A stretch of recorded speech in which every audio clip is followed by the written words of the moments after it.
चमक तमक में फराह बहुत परेशान होती है। उसे तैमूर को देख लिया होता है और जैसे ही सिकंदर आता है तो उसे कहता है तुम डरी हुई हो। तो कहती तैमूर की वजह से। तो कहता है वो तो पागल है, तुम परेशान ना हो, ये मैं तुम्हारे लिए हीरे की अंगूठी लेके आया हूँ। और उसे बहुत सब्ज बाग दिखाता है और फराह तो खुश हो जाती है क्योंकि ये तो अपने आप को चालाक समझती है, लेकिन इस बार तो सिकंदर ने इसकी चालाकी दरी की दरी कर दी और बहुत खुश होता है कि तुम परेशान हो, जब दुबई जाएंगे तो तुम्हें और भी हीरे के सेट दूंगा।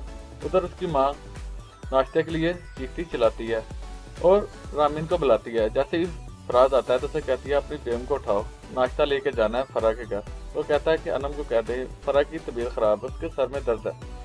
तो उसकी माँ कहती है अभी से तुमने उसके नाज नखरे उठाने शुरू कर दिए, थोड़ा सा तैयार का हो गई और तुमने ऐसी बातें करनी शुरू कर दी। अनम अपने घर चली गई, अपनी बीवी को उठाओ और उसे कहो नाश्ता बनाने, तो तुम्हें या मुझे बनाना पड़ेगा। तो कहता ठीक है, आप परेशान ना हो, मैं कुछ करता हूँ। और उसकी माँ वहां से चली जाती है तो फराज चला जाता है। उधर फराह अपना ज्वेलरी देख रही होती है तो सिकंदर आता है और उसे कहता है कि ये तुम सोने के सेट पहनोगे, अब तुम हीरो के सेट पहनोगे, इसको उतार दो, ये गरीब लोग पहनते हैं, तुम अब अमीर हो गई हो।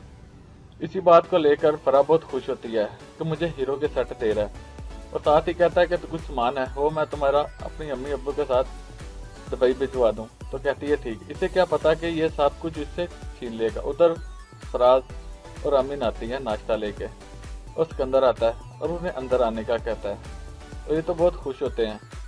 इन्हें नहीं पता कि सिकंदर इनका कुछ भी इनके पास नहीं छोड़ेगा, सब कुछ छीन लेगा। फराह को बुलाता है और उसे कहता है कि देखो कौन आया है। तो तुम्हारे भाई भाभी आए हैं। तो फराह तो रामीन को जली कटी सुनाती है बातें कि तुम तो जल गई होगी मेरा ये घर बार देख के, अभी इसको पता नहीं है कि इसके साथ क्या होने वाला है।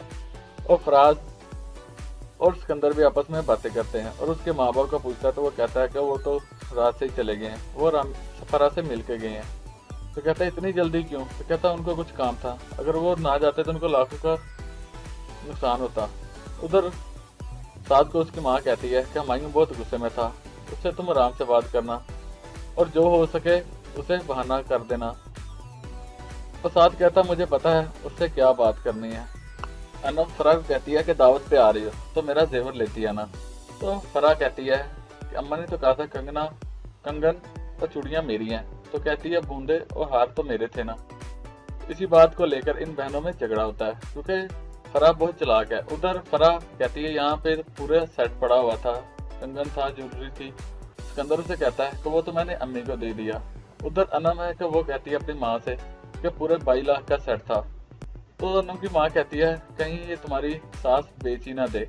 और फराह अपनी सास की बुराइयां सुन नहीं सकती और उसे बहुत गुस्सा चढ़ता है अपनी माँ और बहन पे। सिकंदर फोन करता है फराज को और कहता है मैंने जगह देखी है, 7-8 करोड़ लगेंगे। तो फराज जट से कह देता है कि तुम परेशान न हो, पैसे मैं कर लूंगा, तुम सिर्फ जगह देखो। क्योंकि इनका तो जिस तरह इन्होंने पैसा सुंबल को मार के लिया है इसी तरह सिकंदर इनसे छीन लेगा, क्योंकि ये तो आया ही इसलिए है, उसने फराज से शादी की है कि इनका सब कुछ छीन ले। फिर इनको पता चलेगा बहन बेटी के साथ ऐसा क्यों करते हैं, क्यों कैसे जलाते हैं जब इनकी अपनी बहन बेटी के साथ ऐसा होगा। वेल सारी अपडेट जानने के लिए सब्सक्राइब कीजिए हमारा चैनल।